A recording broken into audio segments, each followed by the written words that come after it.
꽃, 김혜지. 라이터 하나 주세요. 잠이 덜 깬 슈퍼 아줌마가 짓무른 눈으로 나를 올려다본다. 기계적으로 주황색 라이터를 꺼내던 손이 멈칫한다. 내 교복에 와 박히는 눈빛이 곱지 않다. 담배 피려는 거 아니에요. 준비했던 말이 목구멍 아래서 맴돈다. 다행히 입을 열 필요는 없었다.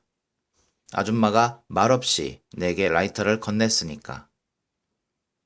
나는 젠걸음으로 슈퍼를 빠져나온다. 사방이 어둡다. 바람이 매서워 옷깃을 여미다 문득 깨닫는다. 코트를 입지 않았네. 장롱문을 열었을 때 희미한 곰팡이 냄새가 났다. 교복 위에 앉았던 먼지가 날려 재채기를 했다. 그래서 까먹었는지도 모른다. 아니다. 사실은 오로지 교복을 입어야 한다는 생각밖에 없었다. 오늘은 교복을 입자. 7달 만에 가는 학교니까. 오늘은 월요일. 운동장 전체 조회가 있는 날이니까. 정문에는 선도부도 학생 주임도 없다. 시계를 본다. 아직 다들 이불 밑에서 꾸무럭대고 있을 시간이다.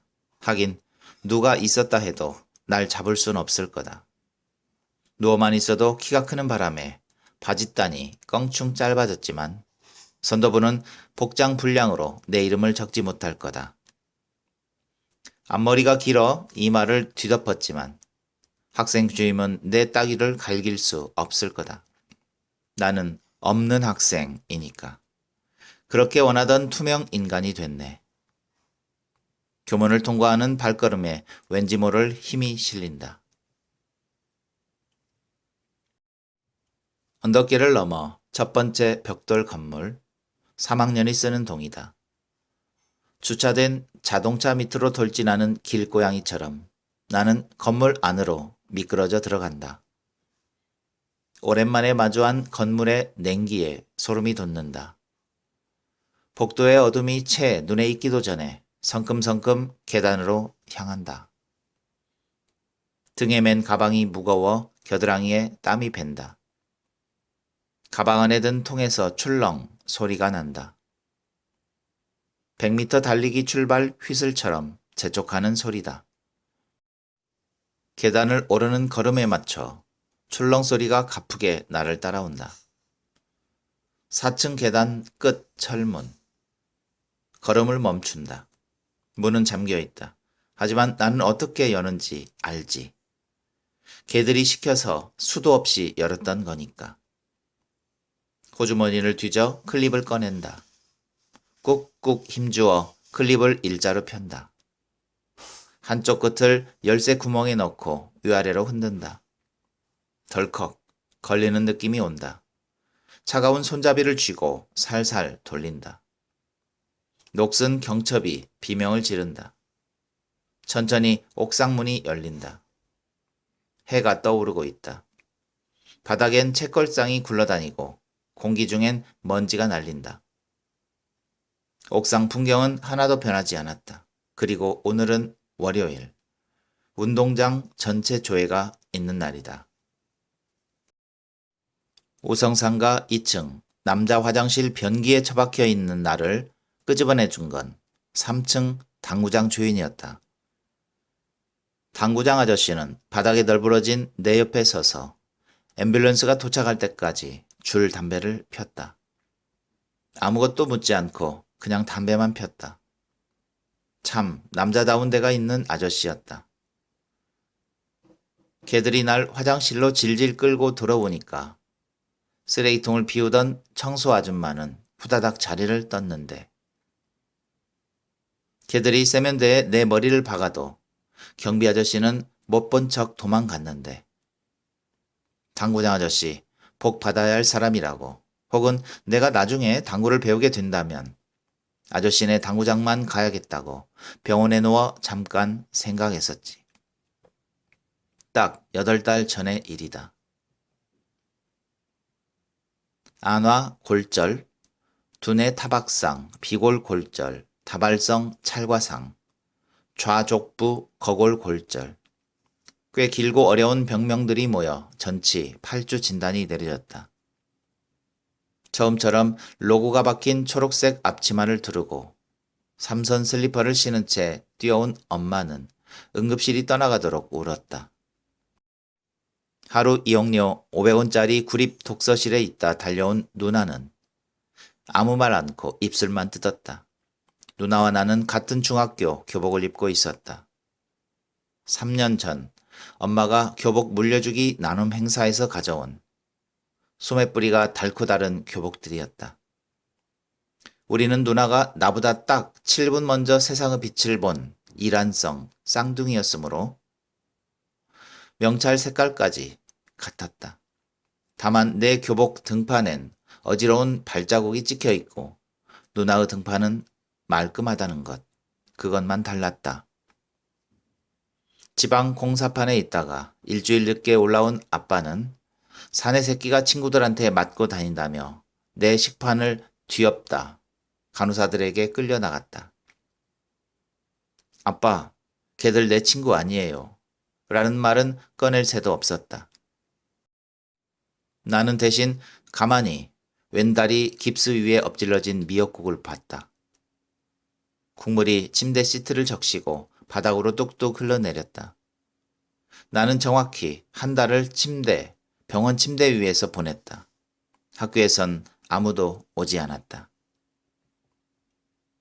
목발을 짚고 학교에 갔더니 담임이 상담실로 호출했다. 억울하니? 대답도 하기 전에 담임은 흰 종이와 연필을 내밀었다. 나도 억울한 게 세상에서 제일 싫다. 한치의 억울함도 없게 그간의 일들을 기록해 봐라. 도대체 어디서부터 써야 할지 막막했다. 연필 꼭대기만 물어뜯고 있으니 담임이 훈수를 뒀다. 감정은 빼고 객관적으로 일어난 사실만 번호를 매겨서 써봐라. 담임의 조언은 분명 효과가 있었다. 감정을 빼자 갑자기 모든 것이 쉬워졌다. 사실대로만 쓰는 것은 하나도 어렵지 않는 일이었다. 나는 예상보다 쉬운 시험 문제를 만나 신이 난 것처럼 백지에 몰두해 연필을 움직이기 시작했다. 쓰다 보니 앞뒤로 빽빽하게 종이 석장을 가득 채웠다. 담임은 그동안 참을성 있게 팔짱을 끼고 기다렸다. 다 쓴 종이를 내밀자 물끄러미 목록을 보던 담임이 물었다. 혹시 빼고 싶은 건 없니? 그럼 거기 12번은 빼주세요. 식당서 설거지하는 니네 엄마처럼 운동화 좀 닦아봐. 새끼야, 누가 손으로 닦으래? 혀로 핥으라고 말이니? 네, 엄마가 보면 속상하실 것 같아요. 그래, 잘 생각했다. 근데 23번도 삭제하면 어떨까? 호모 같은 새끼, 후장을 따버리겠다며 엎드려 뻗쳐 자세를 시킨 후 대걸레 손잡이 부분으로 항문을 쑤셨습니다. 이 부분. 선생님이 보기엔 이것도 엄마가 많이 속상하실 것 같구나. 듣고 보니 그럴 것 같아 고개를 끄덕였다. 담임이 지우개로 쓱싹쓱싹 문장들을 지웠다. 잠깐, 어디 이르면 니네 누나도 따먹어 버리겠다고 협박했습니다. 이건 누나가 속상할 것 같은데? 역시 그럴 것 같아 또 고개를 끄덕였다. 담임이 다시 지우개질을 했다. 가만 보니 44번도 문제가 있겠다. 옥상 난간에 세워놓고 밀어버린 데서 무서워 오줌을 싸니 더러운 새끼라며 때렸습니다. 다음 날 페트병에 오줌을 담아와서 마시라고 했습니다. 넌 오줌 싸개니까 오줌을 마셔야 한다고 했습니다.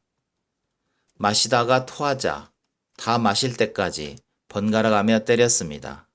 말이야. 왜요? 그럼 옥상 문이 열렸다는 건데 경비 아저씨가 곤란하시지 않을까? 쓱싹쓱싹 지우개 가루가 쌓여가고 목록은 줄어갔다. 담임은 생각했던 것보다 세심하고 배려심 깊은 사람이었다. 단 한 명도 속상하고 난처한 사람이 생기지 않도록 꼼꼼하게 신경을 썼다. 작성을 마치고 목발을 짚으며 일어서는데 담임이 갑자기 내 어깨를 꽉 눌렀다. 바싹 얼굴을 들이민 담임에게서 담배에 쩐 구취가 훅 끼쳤지만 고개를 돌릴 순 없었다. 선생님도 사실 군대에선 고문관이었단다.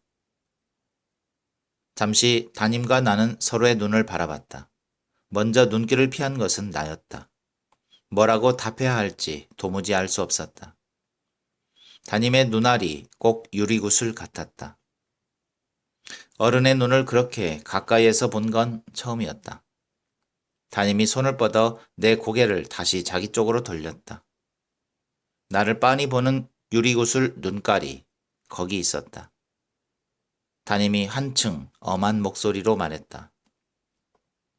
알다시피 난 지금 교감 진급을 앞두고 있어. 고작 이런 일로 좌절되면 얼마나 억울하겠니? 선생님은 억울한 게 세상에서 제일 싫구나. 상담실을 나오다 개들과 복도에서 마주쳤다. 개들은 내 옆에 선 담임을 보자 눈을 내리깔고 옆으로 비껴서선 깍듯이 목례했다. 담임이 큼큼 목을 가다듬고 개들을 향해 살짝 고개를 끄덕였다. 그러더니 부축하려고 내 겨드랑이에 넣었던 손을 빼곤 성큼 내 앞으로 한 발 다가갔다. 딱 한 걸음. 담임은 그 간격을 유지하며 천천히 걸어갔다. 나는 혹시라도 담임을 놓칠세라 목발을 제게 놀리며 절뚝절뚝 걸었다. 그러다 문득 뒤통수가 따가워 나도 모르게 고개를 돌렸다. 나란히 선 개들이 웃고 있었다. 개들이 소리 없이 입모양으로 말했다. 10세, 뭘 꼬라봐. 넌 죽었어, 호모 새끼야. 아, 씨바, 존나 극혐. 전화 받아, 새끼야. 나는 그 길로 집에 와 들어누웠다. 엄마는 자신이 생각할 수 있는 모든 방법을 내게 동원했다. 처음엔 괜찮다고 위로를 했다. 먹히지 않았다. 대체 왜 이렇게 당하고만 있냐고 화도 내봤다. 먹히지 않았다. 미안하다고 다 내 잘못이라고 사과도 했다. 제발 입 좀 열어보라고 구슬리기도 했다. 엄마 가슴에 못 박지 말라며 꺼이꺼이 통곡도 했다. 하지만 엄마의 수만 마디는 내 한마디를 이길 수 없었다. 학교 안 가. 엄마는 요양이 필요하다는 진단서를 끊어 학교에 보냈다.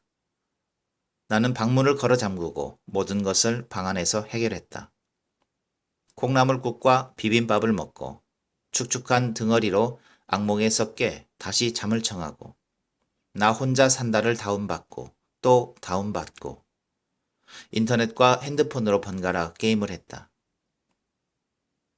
화장실 갈 때와 쟁반 위에 차려진 밥상을 받아올 때 말곤 거실에 나가지 않았다. 창문 한 번 열지 않고 여름을 났다. 야동을 봐도 서지 않았다. 오히려 그것들은 발작적으로 나를 울게 하거나 토하게 했으므로 어느새 내겐 공포 영화보다도 무서운 이미지가 됐다. 핸드폰 번호도 바꿨다. 식구들 말곤 아무에게도 새 번호를 주지 않았다. 그런데도 이틀에 한 번꼴로 전화가 왔다. 쉽고 빠른 대출을 도와주겠다는 김미영 팀장이거나 바꾼 지 한 달도 안 된 폰을 최신 기종으로 바꿔주겠다는 텔레콤 직원이었다. 금방 노하우가 생겨서 070으로 시작하는 번호는 아예 받지 않았고 보통은 뚝 끊어버렸다. 하지만 아주 가끔 한 달에 한 번 정도는 긴 통화를 했다. 나는 결코 내가 이용하지 않을 대출 상품에 대한 김미영 팀장의 장황하고 끈질긴 설명을 가만히 들었다. 또 결코 이동하지 않을 번호가 가져다줄 무수한 혜택에 대한 텔레콤 직원의 감언이설을 묵묵히 들었다. 그들은 내가 중학교 3학년 남자애라는 것을 알지 못했고 그들의 이야기 사이사이에 내가 추임새처럼 넣는 대답은 항상 예, 아니요, 둘 중 하나였지만 나는 대화하고 있었다. 그렇게 하지 않으면 영영 말하는 법을 까먹어 버릴 것 같았다. 억스로 쏟아지던 장맛비가 이불을 눅눅하게 해 불면의 밤이 이어지던 즈음 우편함에 누런 서류 봉투가 꽂혔다. 좌측 상단 발신인 란에 학교폭력 대책 자치위원회라는 글자가 큼직하게 박혀 있었다. 엄마는 내 방에 앉아 칼로 봉투를 뜯고 내용물을 꺼냈다. 호치키스가 박힌 출력물을 넘기는 엄마의 얼굴이 하얗게 질렸다. 내가 손을 내밀자 엄마가 떨리는 손으로 결과 통보선을 건넸다. 첫 장에 적힌 건 개들의 처분 결과였다. 피해 학생에 대한 서면 사과를 하라고 쓰여 있었다. 다음 장에 적힌 건 나의 처분 결과였다.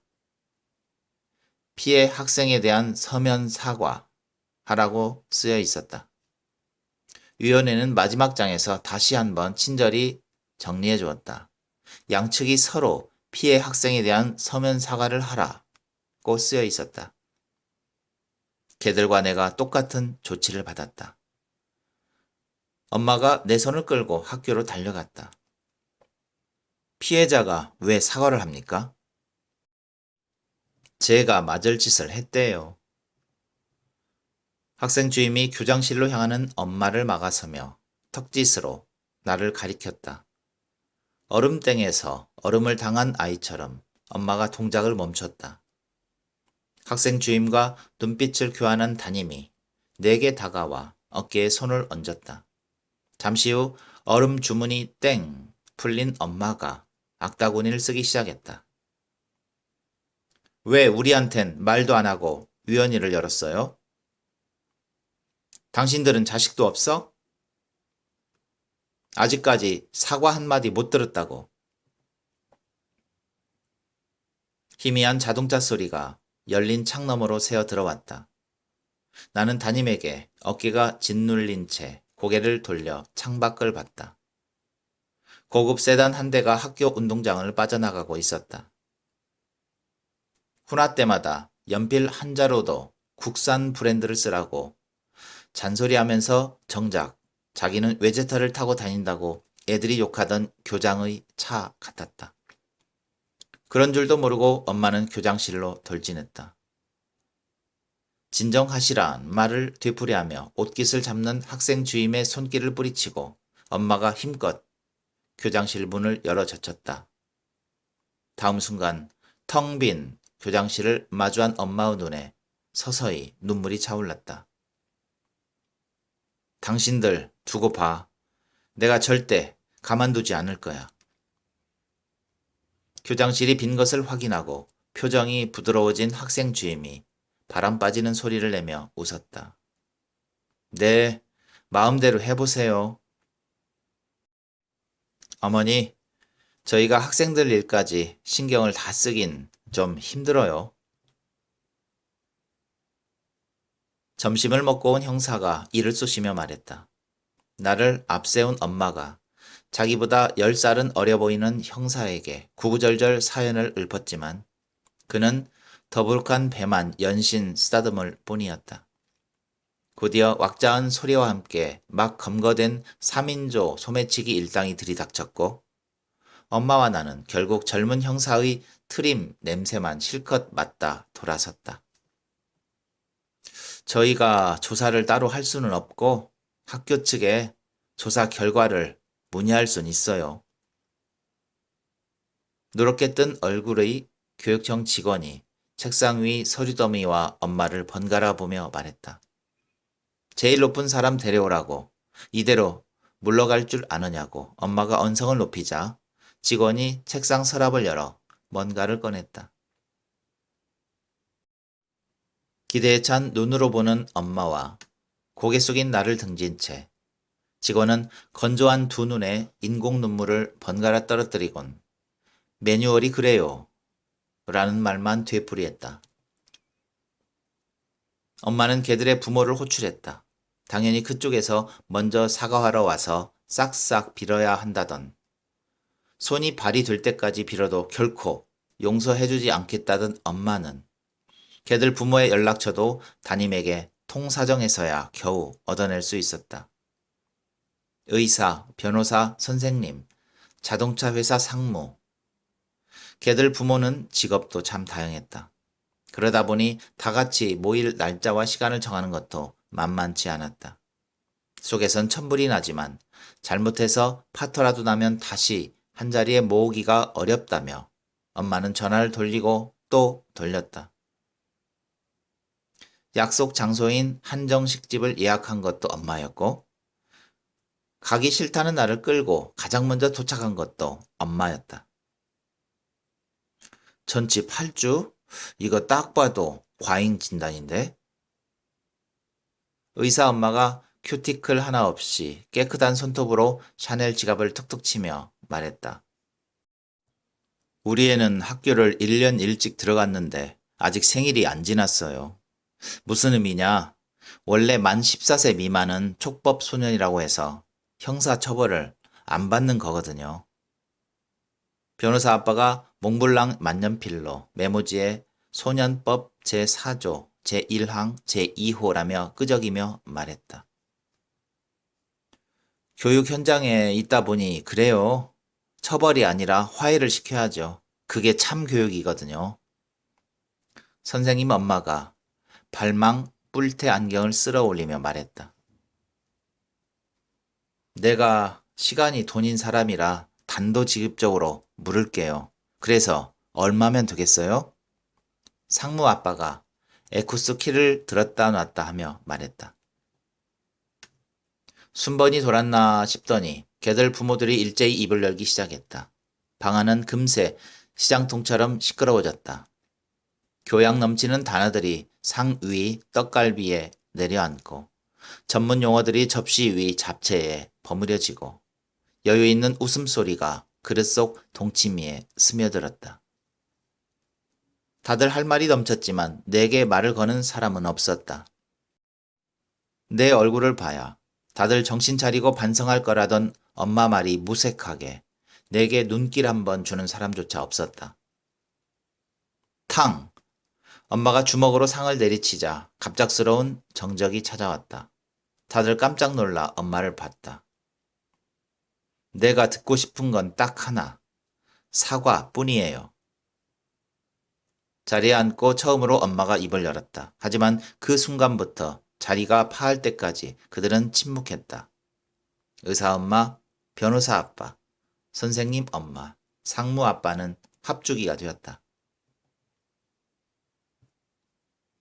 여름 내내 엄마는 그렇게 온몸의 모든 구멍으로 팥죽 같은 땀을 쏟으며 돌아다녔다. 그 후에도 식당 일을 쉬는 날이면 어딘가 나갔다 오는 것 같았지만 나는 묻지 않았고 엄마는 더 이상 함께 가자고 하지 않았다.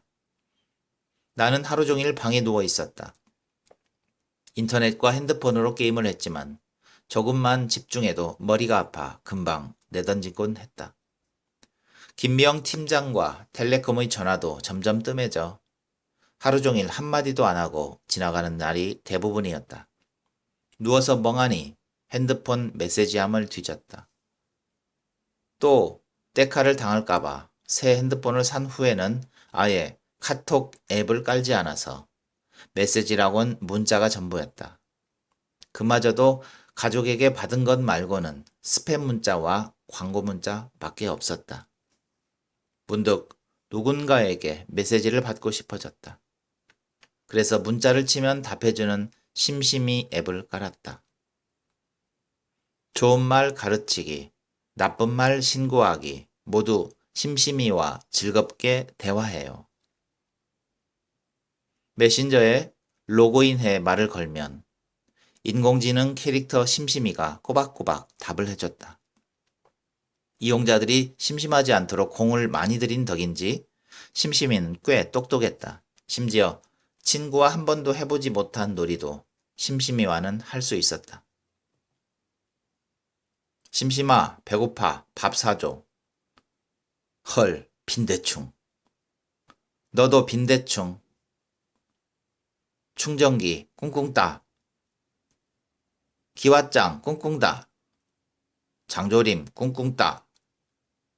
림프관 꿍꿍 따. 노란 풍선 모양 몸통에 눈, 코, 입, 팔다리가 달린 심심이. 나는 그날 내키는 대로 심심이 캐릭터를 꾸밀 수 있었다. 기분이 꿀꿀한 날은 심심이를 빨간 악마나 눈물을 짜는 울보로 만들었고, 기분이 좋은 날은 귀여운 모자를 씌워주거나 두 눈에 하트를 달아주기도 했다. 하지만 심심이와의 모든 대화가 늘 유쾌한 건 아니었다. 심심이는 때때로 기분 나쁜 말도 아무렇지 않게 툭툭 내뱉었다. 넌 대학 나왔어? 서울대. 넌? 난 중3. 근데 요샌 학교 안 가. 야, 학교 안 감 병신 돼.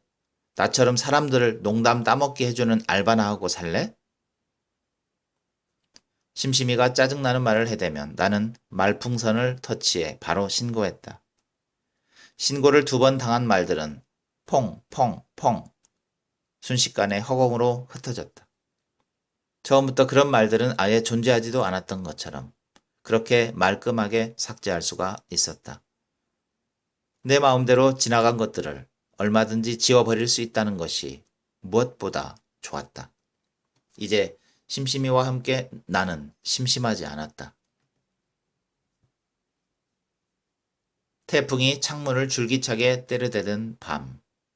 오줌이 마려워 창문을 나섰다가 식탁에 덩그러니 앉은 엄마와 마주쳤다. 전등 하나 켜지 않은 어둠 속에서 엄마는 안주도 없이 혼자 소주를 마시고 있었다. 못 본 척 돌아서는 내 등에 대고 엄마가 국어책을 읽듯 말했다. 대체 네가 무슨 맞을 짓을 한 거니? 아무런 감정도 담겨있지 않은 말투였다. 나에게 하는 말도 엄마 자신에게 하는 말도 아니었다. 그냥 머릿속에 오랜 물음이 치약처럼 쭉 삐져나와 음성이 된 것이었다. 그리고 그 순간 나는 다시 한번 깨달았다. 엄마는 아무것도 모른다는 사실을. 나에겐 맞아야 할 이유들이 있었다. 나는 생긴 게 더러워서 맞았다. 키가 존만해서 맞았다. 눈빛이 재수 없어서 맞았다. 나는 아빠는 공사장, 엄마는 식당에서 일해서 맞았다. 25명 중 23등을 해서 맞았고, 소매가 닳고 엉덩이가 반질반질한 교복을 입어서 맞았다. 수학시험이 어려워서 맞았고, 체육이 우리 반에 단체 기합을 줘서 맞았다. 블랙핑크가 2위를 해서 축구 국가대표팀이 골을 넣어서 갑자기 비가 와서 맞았다. 내가 맞아야 할 이유는 수만 가지였고 맞지 않아야 할 이유는 도무지 찾을 수가 없었다. 엄마는 정말 아무것도 몰랐다. 태풍이 가고 낙엽이 들기 시작할 무렵 누나가 교복을 벗었다. 나 죽는 꼴 보려고 이래? 너까지 왜 이래? 엄마가 악을 쓰며 책가방을 떠밀었지만 돌아앉은 누나의 등은 돌부처처럼 움직일 줄 몰랐다. 억지로 일으켜 세우려는 엄마의 손길을 뿌리치며 누나가 가라앉은 목소리로 말했다. 대체 얼마를 생각한 거야? 뭐? 그래서 안 한 거잖아, 합의. 너 지금 무슨 소리야? 누나가 고개를 들었다. 엄마의 눈을 보며 또박또박 말했다. 합의금 뜯어내려고 들어놓은 거지새끼 누나래. 누나의 시선에 아무런 흔들림이 없어서 엄마는 몸을 떨었다. 나보다 딱 7분 먼저 태어났지만 나보다 딱 7배 더 똑똑했던 누나.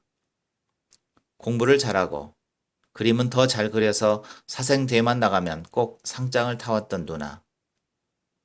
약속을 잘 지키고 고집은 더 세서 한 번 먹은 마음은 아무도 돌릴 수 없었던 누나. 그 누나의 눈동자가 물기 한 방울 없이 바싹 말라 있어서 엄마는 거실 바닥을 치며 울었다. 등을 돌린 누나가 아무 말 않고 입술을 뜯었다. 그렇게 나는 내 방에, 누나는 누나 방에 박혔다. 엄마가 우울증 약을 먹기 시작했다. 엄마는 몸이 아파 식당도 관뒀다. 여름 초입에 카지노 신축 현장에 내려간 아빠는 간간히 돈을 붙여올 뿐 소식은 부지지 않았다. 심심아, 가끔 죽고 싶다. 어떤 죽? 나는 전복죽이 좋아. 우편함에 누런 서류 봉투가 꽂혔다. 봉투 하단에 박힌 우리 학교 교포 모양의 인장이 막 찍어낸 듯 선명했다. 엄마는 내 방에 앉아 칼로 봉투를 뜯고 내용물을 꺼냈다. 한 장짜리 종이를 대면한 엄마의 얼굴이 하얗게 질렸다. 내가 손을 내밀자 엄마는 떨리는 손으로 통지서를 건넸다. 귀 학생은 전체 출석 일수 195일 중 3분의 2 이상을 채우지 못했기에 출석 일수 미달로 유급 처리됨을 알린다. 고 쓰여 있었다. 나는 학교로부터 제적 조치를 받았다. 엄마가 내 손을 끌고 학교로 달려갔다. 세상에 이런 법이 어디 있습니까? 여기 있습니다, 어머니. 학생 주임이 기다렸다는 듯 학교 생활 규정집을 펼쳐 보였다. 병결이잖아요. 진단서를 끊어 보냈잖아요. 그렇다고 규정이 바뀌진 않죠, 어머니. 학생 주임의 눈짓에 담임이 달려와 엄마의 어깨를 감쌌다. 담임은 넋 나간 엄마를 구석으로 데려가 의자에 앉혔다. 교무실 한가운데 멀거니 서 있는 나를 지나치던 학생 주임이 우뚝 걸음을 멈췄다. 그가 들고 있던 학교 생활 규정집으로 내 팔을 치며 말했다. 착실히 살아, 착실히. 그 사이 담임은 병결이라도 65일 이상 결석하면 유급될 수밖에 없다는 규정을 엄마에게 세세히 설명하고 있었다. 의자에 주저앉아 채머리를 흔들던 엄마가 벌떡 일어나 도끼 눈을 떴다. 어째서 미리 알려주지 않았죠? 저희는 당연히 알고 계신 줄 알았죠. 담임과 엄마의 눈이 마주쳤다. 담임의 유리구슬 같은 눈을 한참 들여다보던 엄마가 다시 풀썩 의자에 주저앉았다. 담임은 두 손을 비비며 다가가 엄마에게 뭔가를 낮게 속삭이기 시작했다. 이어진 30여 분간의 설득 끝에 담임은 엄마가 자퇴원의 도장을 찍게 하는데 성공했다. 담임이 교감 진급의 도장을 찍는 순간이었다. 그걸 본 건 정말 우연이었다. 이상하게 그날따라 미친 듯이 아이스크림이 먹고 싶었다. 마지막으로 학교에 갔던 날 이후로 몇 달 만에 하는 외출이었다. 집 앞 미니스톱에서 선체로 하겐다즈 아이스크림 4개를 우걱우걱 씹었다. 지갑만 두둑했다면 아이스크림 냉장고를 통째로 털어갈 수도 있을 것 같은 기분이었다. 돌아오는 길에 가로등 밑에 떨어진 전단지를 봤다. 학원 홍보 전단지였다. 거기 개들의 얼굴이 박혀 있었다. 한 놈은 외고에, 두 놈은 자율형 사립고에, 한 놈은 최고에 합격했다. 4개의 타원형 증명사진 속에서 개들은 활짝 웃고 있었다. 그것은 한 번도 용돈 때문에 고민해 본 적이 없는, 몸과 마음 양쪽에 아무런 상흔이 없는, 평생 억울한 일이라곤 겪은 일이 없는 15들만이 지을 수 있는 미소였다. 합격받은 인생을 살고 싶음을 증명하는 미소였다. 그리고 영원히 끝나지 않을 보장받은 미래를 과시하는 미소였다. 집에 오자마자 화장실로 달려가 초코 아이스크림 4개를 모두 다 개원했다. 오른손가락 3개를 마구 목구멍에 쑤셔 넣으며 나는 할 수만 있다면 내 오장육부를 통째로 개원하고 싶었다. 하지만 내가 거부할 수 있는 건 고작 아이스크림뿐이었다. 한바탕 격렬한 시간이 지나가고 나는 쭈그려 앉아 변기 속을 하염없이 들여다봤다. 거기에 떠 있는 것, 그것은 꼭 똥 같았다. 변기에 박은 머리를 나는 쉽게 들지 못했다. 택배는 금방 도착했다. 심심아, 신나를 샀어. 신난다, 신난다. 그래, 신난다. 장롱문을 열어 교복을 꺼냈다. 7달 만에 학교에 간다. 누워만 있었는데도 키가 크고 살이 쪄서 바짓단은 껑충 짧고 허리는 꽉 끼었다. 그래도 오늘은 꼭 교복이 입고 싶었다. 오늘은 월요일, 운동장 전체 조회가 있는 날이니까. 옥상은 하나도 변하지 않았다. 책걸상이 굴러다니고 먼지가 날린다.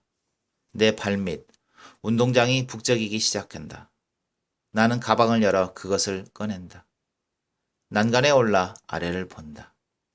애들은 떠들고 선생들은 줄 세우고 돌아다닌다. 위에서 보니 다 개미떼 같네. 다들 참 작기도 하지. 뚜껑을 여니 강렬한 냄새가 확 코를 덮친다. 소름이 돋는 건 냄새 때문이 아니야. 바람이 불어서야.